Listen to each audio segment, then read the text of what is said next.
Very much. I just didn't think we could sit still after all of that energy. Thank you very much, Melissa and the musicians and Chris, and it's fantastic. And it's a perfect song for us as we shift our focus, because every month we go in a new direction with our excavation and exploration of what's going on in our spiritual lives. And this month we're moving away from celebrating spiritual community through meditating together towards investigating what our values are, how to live from our values as spiritual beings. And that song is great because it talks about the yearning we have to reach higher, sing louder, love deeper, and it has to do with what is valuable to us in our life. And each month our bookstore manager has a recommended book for those people who enjoy reading. And we always look for a book that will supplement the target message that we have. And I've been reading this month's book, the last lecture by Randy Pausch. And I didn't understand, it's great, I didn't understand what this last lecture meant, but apparently it's something that happens in colleges where professors are invited to give a lecture at important events as if it was the last lecture that they would be giving, summarizing, everything that was important to them, their life's highlights and learnings and so on. And in Randy's case, he was in the science faculty. He was invited to do it, and for him it was literally going to be the last lecture. Because by the time he got the invitation, he had received word that the most recent strategy for addressing the 10 tumors on his liver wasn't going to work, and that he had literally 6 months to live. And so for him, giving the lecture was an opportunity to really look into his life from the beginning of his childhood dreams to his current experience of what is important, looking at how he was about not realizing some of his dreams. And in a way, through giving the lecture, as he says, he was making a time capsule for his children so that they would be able to have in future years a summary, a beautiful, warm summary of the things that meant everything to him. And as I was reading through this book, I had to ask myself the question, what's important to me? What do I value? Or the way I approach the question is, what is the standard that I have accepted for my life up until this point? And do I want to love a little deeper, sing a little louder?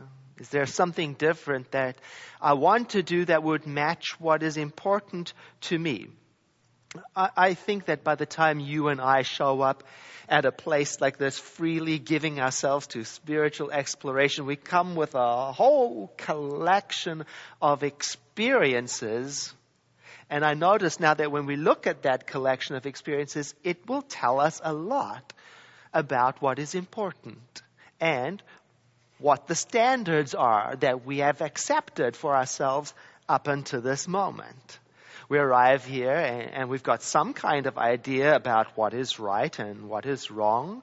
We have some thoughts about what is the truth and what needs a little further exploration. And we have got a good feeling about the differences between good and bad and what's important and what's just a preference. And probably, most likely, you and I are in the same place. Where we are today is a work in progress. And what I value today, and the way I believe today, it won't be the same in 10 years' time.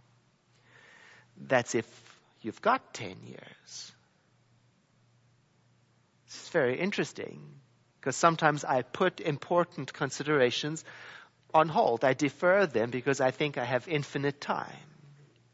Well, in the spiritual realm we do, I guess, lifetimes upon lifetimes, extending forever and ever to work these things out. But right now, today, I asked the question. It really helped me, this book.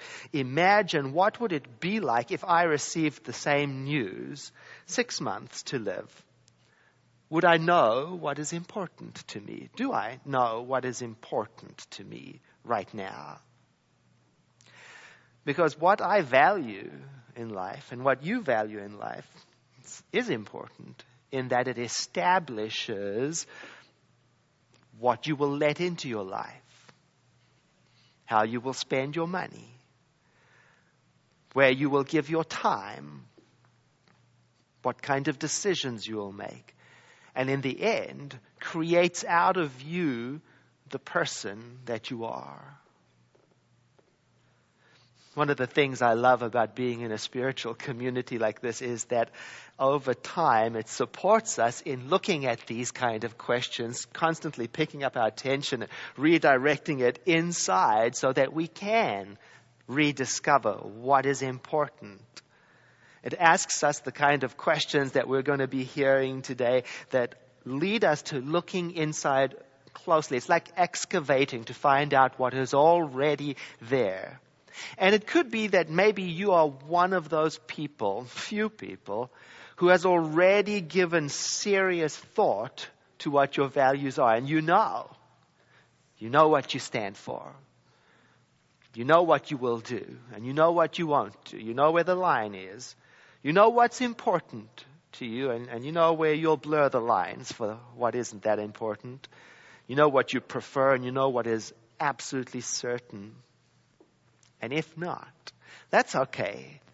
Because I suspect that by the end of today, you will start to feel the shift that takes place as we start to let these questions into our awareness that excavates to find out what is true and strong and enduring in you. On the other hand, maybe you just need a tune-up. It could be that you do know what you stand for. You're quite clear on your values, but you've let your life's choices over time get out of sync with what is truly important to you in your life. For example, those times when you do something that you don't want to do. Do you know those times? Like maybe you do something because somebody you respect wanted you to do it, or somebody you fear insisted you do it, or somebody that you want their affection or respect from seems like they would want it. And then you get to ask yourself, how does it feel afterwards? That feeling. It's the feeling that we get when we say yes, but our heart says no. I've been thinking about a situation that I was in where I did exactly that. I did something that I didn't want to do, partly because it was requested and partly because I thought it was the expected. And all the while in doing it, I felt uncomfortable on the inside. But I tried to talk myself around it and through it, explaining that there's a bigger picture, that there's a reason I was doing the right thing and what...